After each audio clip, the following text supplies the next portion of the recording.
하나님 말씀 나누겠습니다. 요한계시록 18장 21절부터 19장 10절입니다. 심판과 잔치라는 제목으로 하나님 말씀 나누겠습니다. 심판과 잔치입니다. 오늘 본문은 이제 한쪽은 심판을 받고 있고 한쪽은 하나님의 혼인잔치, 어린 양의 혼인잔치가 벌어지는 장면. 양쪽이 두 장면으로 이렇게 지금 나누어서 설명이 되고 있습니다. 여러분, 우리는 어디에 있어야 될까요? 네, 혼인잔치 있어야 되죠. 그래서 여러분 이 자리에 있는 거죠. 예, 심판에 대해서 먼저 좀 살펴보면 누가 심판을 받죠? 바벨론이 심판을 받습니다. 바벨론. 어디를 상징하냐면 그 당시에는 로마를 상징했고 지금은 세상을 상징합니다. 세상. 그러니까 뭐 세상이라고 하는 정의를 좀 내려본다면 뭐가 세상일까요? 사실 하나님께서 세상을 창조하셨잖아요. 그죠? 근데 여기서 말하는 세상은 하나님을 떠난 자들 얘기하는 거잖아요. 그죠? 하나님을 떠난 세상. 세상이 심판을 받습니다. 여러분, 하나님을 떠나면요, 사단에 소속되는 겁니다. 사단에 소속이 돼요. 여러분 지금 소속이 어디입니까? 하나님입니까? 천국입니까? 네, 천국이라는 사실을 여러분들 마음 가운데 확실히 소속감을 갖기 바라요. 이 세상에 소속된 게 아니라 하나님 소속됐어요. 그렇기 때문에 여러분 세상에 나가는 순간 하나님에 소속되어 있기 때문에 당연히 외로워요. 당연히 굴욕을 당하고 때로는 조롱거리가 될 수 있습니다. 이 세상 소속이 아니니까요. 믿으시죠? 그 소속감을, 정체성을 반드시 갖고 있어야 세상에서 당하는 여러 가지 소리 앞에 여러분들이 위축되지 않을 수 있다는 거죠. 그래서 여러분 오늘 하늘의 시민권을 갖고 그 소속감을 누리시기 바랍니다. 근데 여기 보니까 이 세상은 심판을 반드시 당하는데 이 심판을 당하는 이유가 있습니다. 자, 읽어봅시다. 21절 읽어볼게요. 시작. 이에 한 힘센 천사가 큰 맷돌 같은 돌을 들어 바다에 던져 이르되 큰 성 바벨론이 이같이 비참하게 던져져 결코 다시 보이지 아니하리로다. 완전히 이제 세상은 심판 당한다는 건데 여기 왜 큰 맷돌 같은 돌이 등장하냐면 이 바벨론 세상은요 아주 견고해 보였다는 거예요. 아주 웅장하고 화려하고 아주 거대했다는 거죠. 거대한 문화가 쓸어와서 예수의 문화가 아무것도 아닐 것만큼 우리가 지금 요한계시록을 통해서 계속 보는 게 뭐냐면 예수의 이름이 상당히 초라해 보인다는 거예요.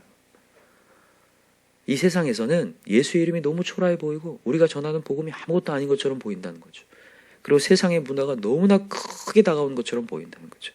큰 맷돌 같은 돌. 그러나 어느 순간 힘센 천사가 그 큰 맷돌 같은 돌을 바다에 던져서 심판당하는 날이 온다라는 거예요. 근데 그들이 왜 심판당하는지 이제 그 밑에 쭉 얘기를 하는데 어디서부터 읽어보려면 자 23절부터 한번 읽어봅시다. 23절 시작.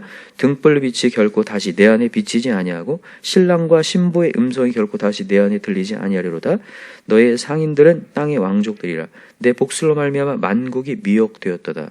이게 이 세상에 심판받는 첫 번째 이유는 미혹하기 때문에 그랬습니다. 어떤 미혹이냐면 하나님의 관계를 끊는 미혹이죠. 세상의 달콤함을 주어서 끌어당기는 겁니다.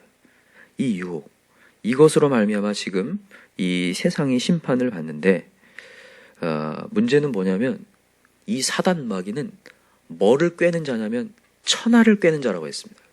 그죠? 천하를 꿰는다는 거는 믿는 자나 믿지 않는 자 모두 포함이에요. 닥치는 대로 꿰는 자라는 거예요. 유혹을 한다는 거죠.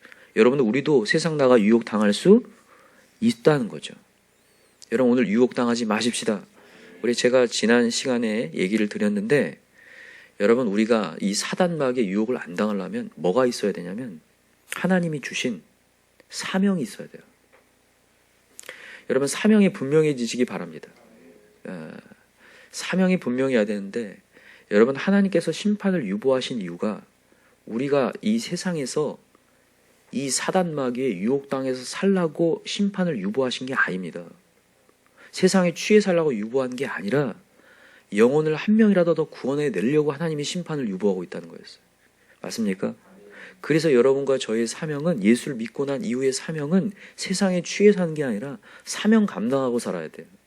어떻게 해서라도 여러분들이 열심히 돈을 버는 거, 열심히 일하는 거, 열심히 공부하는 거 모두가 뭐가 된 거냐면 이제 영혼을 구원하기 위한 사명자이기 때문에 그렇지 않다면 하나님은 지금 당장이라도 우리를 이 인생을 끝내고 천국으로 인도해야 되는 게 맞잖아요. 구원받은 자로서. 근데 왜 남겼냐는 거예요. 이 땅에 먹고 잘 살고 누리라고 한 건이 아니라 반드시 이 세상은 심판받는데 누구 한 명이라도 이 세상에서 건진받게 하려고 하나님은 우리의 심판을 유보하셨고 우리를 세상에 파송하신 거죠. 빛과 소금으로. 그래서 여러분은 사명으로서의 정체성이 아주 분명해야 돼요. 근데 신앙인들 가운데서도 그 사명이 잃어버려지고 내가 왜 사는지 아직도 모른 채 아직도 먹고 사는 문제 속에서 또 풍요로움 속에서 세상을 부러워하고 세상의 향락을 부러워하게 된다고요. 여러분 사명을 잃어버리면요 4가지의 현상이 일어납니다. 뭐에 매이냐면 여러분 한번 보세요. 돈에 매이고 명예에 매이고 음란에 매이고 향락에 매입니다. 반드시 그래요. 이 4가지 안에 다 포함돼요. 그러니까 여러분들이 한번 잘 보세요. 내 사명이 분명하지 않다면 이 4가지 안에 다 포함이 되어버립니다. 뭐라고 다시 합시다.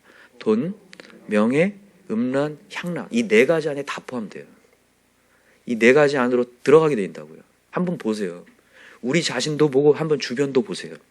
사명이 이루어지고 그리스도인의 육적 그리스도인으로 왔다 갔다 하는 신앙이다. 반드시 이 4가지 안으로 포함됩니다. 돈 걱정 속에 빠져들고 명예 속에 계속 눌려 살고 나는 왜 저렇게 되지 못할까? 그거에 눌려 살고 음란한 삶에 빠져 있고 그죠? 또 하나는 향락. 이 세상의 즐거움 속에서 이렇게 담궈져 있는 삶이 돼요.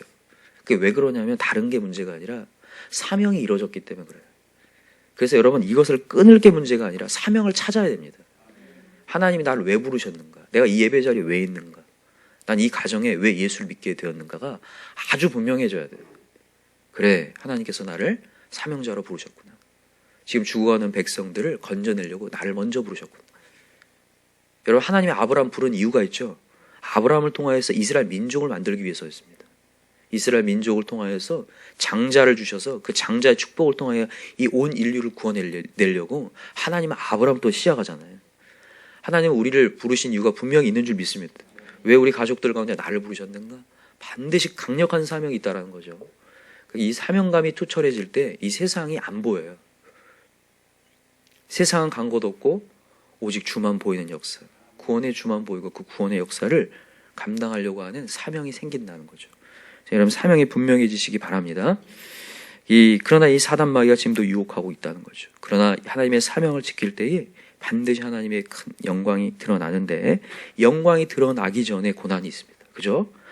여러분 이 심판받는 이 바벨론 심판받는 이유가 첫 번째가 미혹이었다면 두 번째는 핍박입니다. 여기 보세요. 24절 읽어봅시다. 시작. 선지자들과 성도들과 및 땅 위에서 죽임을 당한 모든 자의 피가 그 성 중에서 발견되었느니라 하더라. 이 바벨론의 성, 이 성에서 누구의 피가 발견되냐면 선지자들과 성도들, 예수를 전하는 자들의 피가 발견됐다는 것은 이 바벨론의 성이 그들을 핍박하고 그들을 죽여버렸다는 거죠. 핍박했다는 거예요. 그것이 이들의 심판의 이유예요. 여러분 우리가 예수를 전할 때 핍박을 받습니다. 조롱거리가 돼요. 그러나 여러분 우리 기뻐하고 즐거워합시다. 그 이유가 뭐냐면 반드시 그들이 잘못되었음이 증명될 거니까. 자, 그게 이제 19장 1절부터 이제 등장을 하는 거예요. 자, 읽어봅시다. 19장 1절 시작. 이 일 후에 내가 들으니 하늘에 허다한 무리의 큰 음성 같은 것이 있어 이르되 할렐루야 구원과 영광과 능력이 우리 하나님께 있도다. 그의 심판은 참되고 의로운지라 음행으로 땅을 더럽게 한 큰 음녀를 심판하사 자기 종들의 피를 그 음녀의 손에 갚으셨도다 하고 두 번째로 할렐루야 하니 그 연기가 세세토록 올라가더라. 자, 여기까지만요. 지금 이제 하늘에서 큰 음성이 들리는데 뭐라고 해요? 할렐루야. 할렐루야 하면서 구원과 영광이 누구한테 있도다? 하나님께 있도다. 이제 그들의 분명히 심판받는 때가 온다라는 거예요. 그래서 그의 심판은 참되고 의로운지라. 여러분 우리가 찬양할 이유가 있다라는 거죠. 여러분 우리 이 땅에서 고난당하고 어려울 때에 우리 찬양합시다. 진짜로 그들이 옳은 게 아니라 우리가 옳았음을 우리가 알고 있기 때문에 찬양이 나와야 돼. 여기 진짜 그렇게 찬양을 한다는 거예요. 이 땅 더럽게 한 음녀를 심판하사 자기 종들의 피를 그 음녀의 손에서 갚으셨도다. 순교의 피가 헛되지 않는다라는 거죠. 이거를 정확하게 믿고 있는 사람이 사도 바울이었죠. 그래서 사도 바울은 어디에서도 찬양합니까? 감옥에서 찬양하죠. 감옥에서도 찬양하면서 기도해요. 왜 그런가 하면 천국이라는 것을 알고 있기 때문에.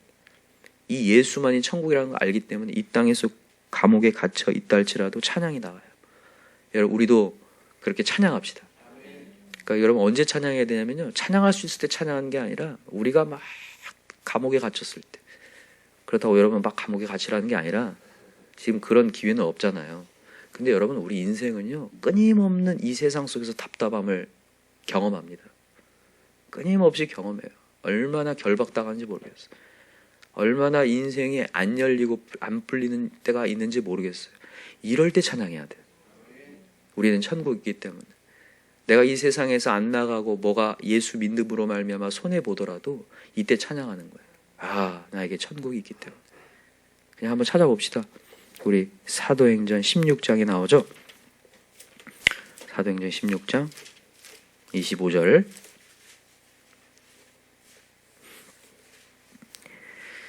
자, 24절부터 한번 읽어봅시다. 사도행전 16장 24절. 사도 바울이 이제 예수를 전하다가 그 점치는 자를, 귀신을 쫓아줬더니 감옥에 가둬버렸어요. 자, 24절 시작. 그가 이러한 명령을 받아 그들을 깊은 감옥에 가두고 그 발을 착고에 든든히 채워. 발을 착고에 채웠어요. 얼마나 답답해요. 그죠? 자, 25절 시작. 한밤중에 바울과 실라가 기도하고 하나님을 찬송하며 죄수들이 듣더라. 야, 그냥 찬송하니까 죄수들이 의아한 거예요. 감옥에 갇혔는데 뭐가 좋아서 이렇게 찬송하냐. 미친 사람들이구나.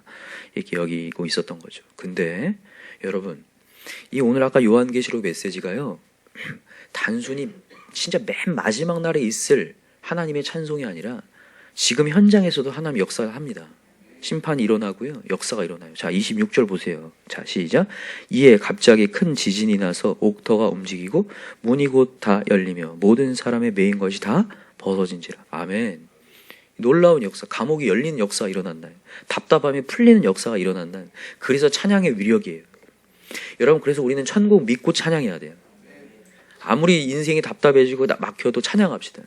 오늘도 여러분, 오늘도 직장이나 학교나 내 상황이 막히고 그래도 하나님을 찬양합시다. 하나님이 이 착고가 열려지는 역사에, 감옥의 문이 열리는 역사가 분명 일어난다는 거예요. 더 놀라운 건 뭔지 아세요? 구원의 역사가 일어나죠. 그 간수가 열린 것 보고 죽으려고 하니까, 그러지 말라고 하니까, 야, 정말 우린 여기 그대로 있다 이렇게 얘기하잖아요. 그랬더니 간수가, 야, 내가 어떻게 해야 구원을 받겠습니까? 자, 30절 읽어봅시다. 시작. 그들을 데리고 나가 이르되 선생들이여, 내가 어떻게 하여 구원을 받으리까 하거늘 이르되 주 예수를 믿으라. 그리하면 너와 내 집이 구원을 받으리라 하고. 나중에 이것을 가서 전했더니 모든 사람 구원받죠. 자, 32절 시작. 주의 말씀을 그 사람과 그 집에 있는 모든 사람에게 전하더라. 할렐루야. 여러분, 그래서 여러분, 우리가요, 안 될 때 찬양해야 돼요. 안 될 때 찬양할 때 그 영향력이, 파워가 장난이 아닙니다. 이게 여기서 증명이 돼요.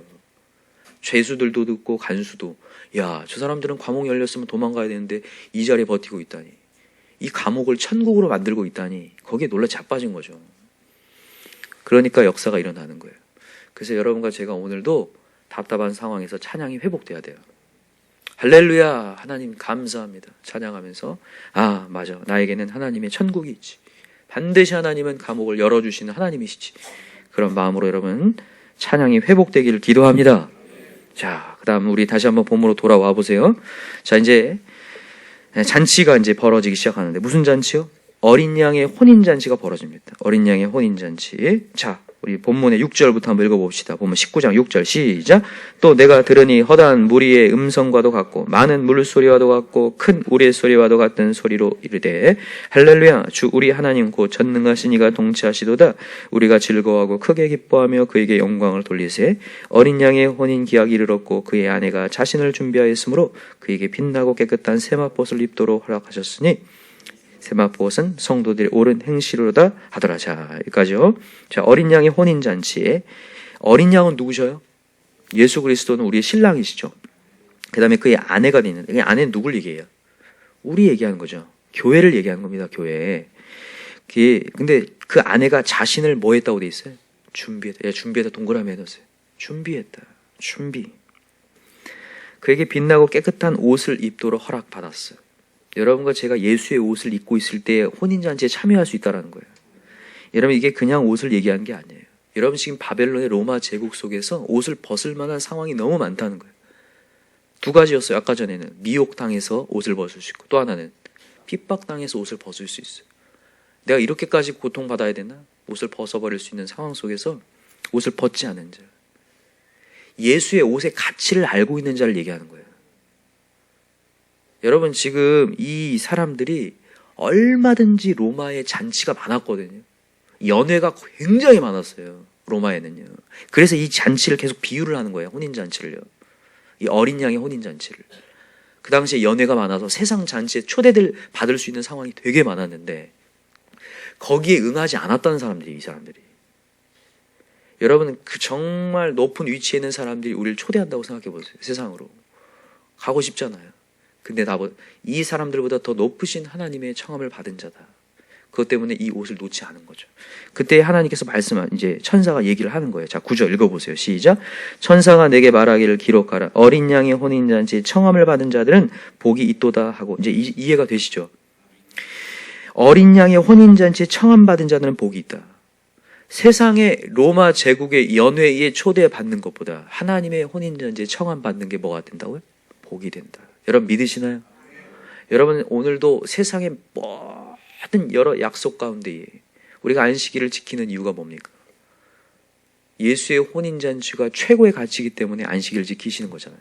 그냥 안식일을 지키는 게 아니라 이 세상에 엄청나게 높은 위치에 있는 회의에 여러분들을 초대한다 할지라도 여러분은 하나님의 잔치와 회의에 응하시기 바랍니다. 그게 진짜라는 거죠.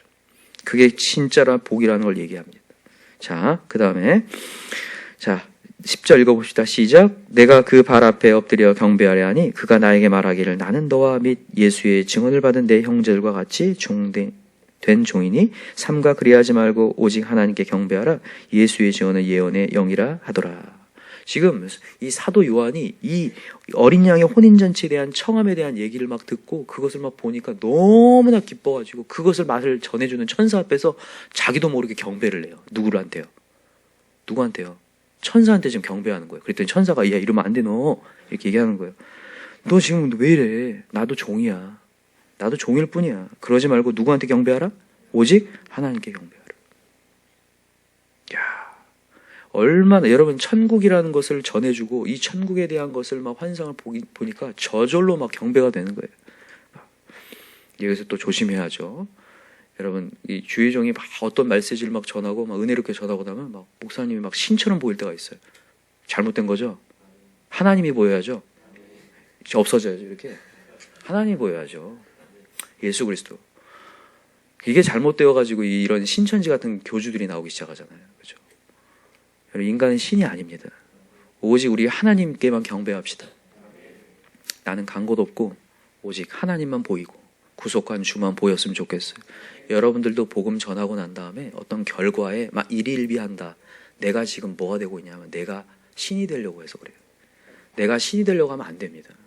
하나님이 신이셔야 돼. 그래서 하나님께 모든 거 맡기고 정말 나는 열심히 섬기고 나는 무대 뒤로 사라지고 내 이름 사라지는 거.